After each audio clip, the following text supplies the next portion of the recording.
Conakry. But another interesting case in West Asia is Egypt. We thought that around 1.5 years back, that with new administration in power, the post-Mubarak era, when there is a mandate which is given by the people, people will agree to whatever the mandate has been there. But the mandate was actually a 51% compared to 49% sort of a mandate. So the people who were in opposition were also very strong. And now what we are seeing in Egypt is there is a shift into a focus. Initially it was thought that the entire Jasmine revolution is a revolution which is more of a peaceful revolution. There are people in fact who went ahead and compared Sarkha with social media and said that whatever Gandhi had done, the similar types of things have been happening in Egypt. But last couple of days we are seeing a total sea change. Almost 100 people have been killed in the recent clashes. So to discuss all these things, we have Dr. Pradhan with us. Within next 10 to 15 minutes, he will give us an overview of what's happening in Egypt now and what is his take of the future of the conflict in Egypt. Over to you. Thank you, sir, and very good morning, everybody. As Sir rightly pointed out, Egypt is going through a very difficult phase of its history, and it happened so certainly in a very short span of time. When in June 30th of June, the Tamarod, the new organization which is basically anti-Morsi, gathered in the street and started protesting with anti-Morsi slogans.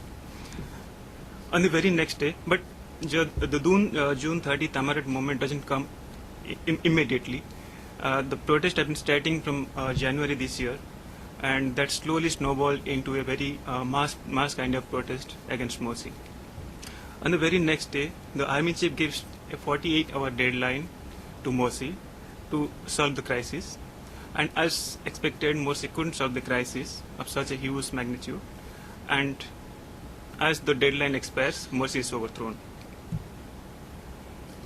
As I said, the Tamarod, which means revolt or revolution, claimed to have collected 22 million signatures against Morsi. And they also claim that they have checked the signatures against the electoral rules of the country. So they claim that the 22 million signatures are valid and they're very much legitimate. But the question is, who is behind this Tamarod? Tamarod consists of people, the supporters, the common man. But it is said that there is a deep state within the state which is behind Tamarod. And the deep state consists of the remnants of the Mubarak era, the liberals, the secularists, the social elites, a good chunk of the judiciary elite, and top brass of military. So this is the deep state which is working within the state and which has thrown its support behind the Tamarod. In a way, the deep state has projected Tamarod as a force against Morsi.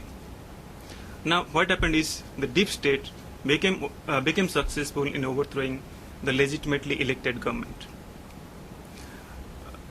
Some opposition figures, especially of some leaders from the Noor party, they claim that they had previously warned Mubarak regarding the development and the strengthening of the deep state. But Mubarak seemed to have ignored the previous discussions and the warnings. So what happened is, it looks like Morsi undermined the deep state, while at the same time the deep state undermined Morsi. And at the end, what happened is Morsi became, the deep state became more powerful and successful at the end. The role of two political parties, the Noor party and the National Salvation Front, is important here. The Noor party belonged to the Salafists, that comes from the Salafist call. Noor party own as many as 107 election seats in the parliamentary elections. It came as a dark horse because the ideology of Salafist is not to contest elections, but rather to guide the people to go in a pure Islamic way. But what happened in elections that they won 107 seats and suddenly became a powerful entity in the Egyptian politics. Now, as the revolution, as the coup happened, many people do not call it a coup, as Morsi was overthrown, Noor party shifted its position. Now it is maintaining neutrality. Though during initial phases it supported anti-Morsi protest, now it is maintaining neutrality. And the National Salvation Front consists of so many political parties in Egypt, and whose leader is Al-Baradi, Mohammed Al-Baradi, and Amr Musa, previous head of Arab League. So now what happened as a result is the protest continue, and army calls for protest, as well as the Morsi supporters calls for protest. So there's a clash between the supporters by army and supporters of Morsi. And as a result, what happened on Saturday is the killing that led to killing of around 100, or the figures differ from media to media. Now the interim government has been formed. Adli Mansour has been appointed as the president, who was the former Chief Justice of the Supreme Court.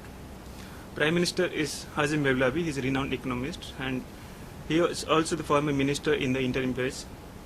And Vice President is Mohammed Al-Baradi, the former Director General of IAEA. This whole process is a setback to the democratic nascent democratic experiments in Egypt. When a legitimately elected government has been thrown by the army, though some hesitate to call it a coup, but I don't think there is any technical difference otherwise, unless the army itself takes the power. The decision of army seem to be more determined by popular sentiments on the streets rather than by the rule of law. As an elected leader, Morsi should have been allowed to complete his full term of 4 years and deliver what he promised to the people.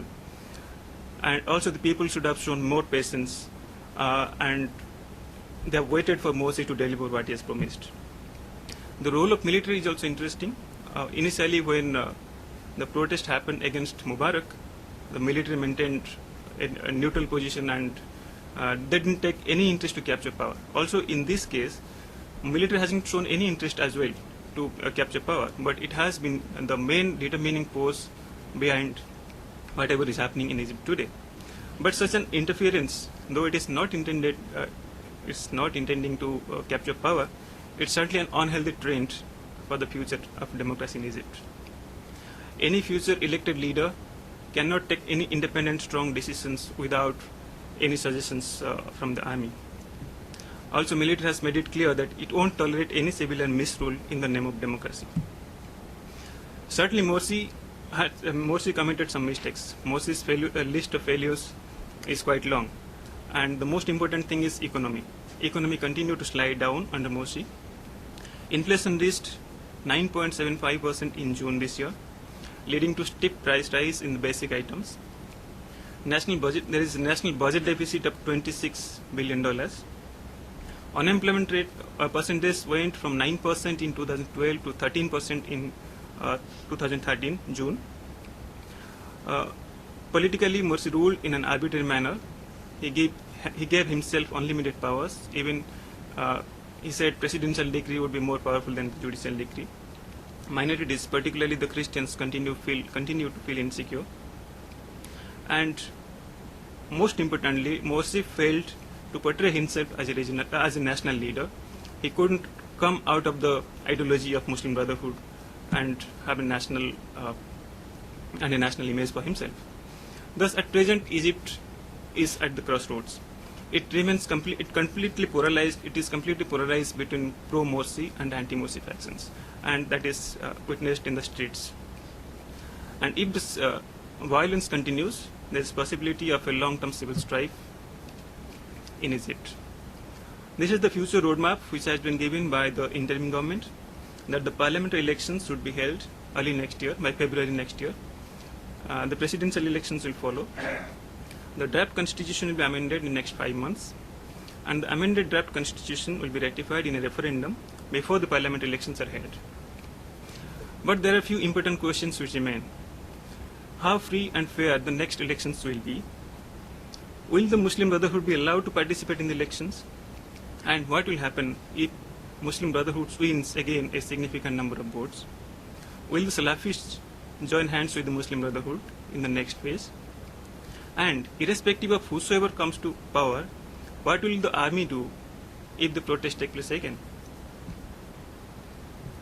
This is an important question: is what next for the Muslim Brotherhood? At present, Muslim Brotherhood feels betrayed, humiliated after the leader has been overthrown, and he is under house arrest. It is said that he is under house arrest. Nobody knows where he is exactly. So they have also rejected the invitation by the interim government to join them. But the biggest fear is Muslim Brotherhood retains the capacity to create disturbances. If it prefers to go underground than taking part in the electoral polls, so then that is a big danger for the Egypt in the coming times. So the next move of Muslim Brotherhood will be determined by the behavior of the army and the interim governments towards them right now. And this has the regime change in Egypt has also some implications for the region. Under Morsi's rule, Qatar was the strongest supporter of Egypt. Qatar provided around 8 billion aid during the short span of 1 year. But now Saudi Arabia along with UAE and Kuwait have emerged as friends of Egypt. They have all three of them have declared to give $12 billion of aid to Egypt. Saudi Arabia is the highest among them all with 5 billion aid package, 2 billion direct deposits to Egypt Central Bank, 1 billion in cash, and an additional 2 billion worth of oil. Similarly, Kuwait has promised 4 billion of money and oil. UAE has promised 3 billion, 1 billion in donation as well as 2 billion in interest-free loan to Egypt. And two countries with whom Morsi patched up relations are Turkey and Iran, and they are visibly quite upset with the removal of Morsi. I'll stop here and look for any questions.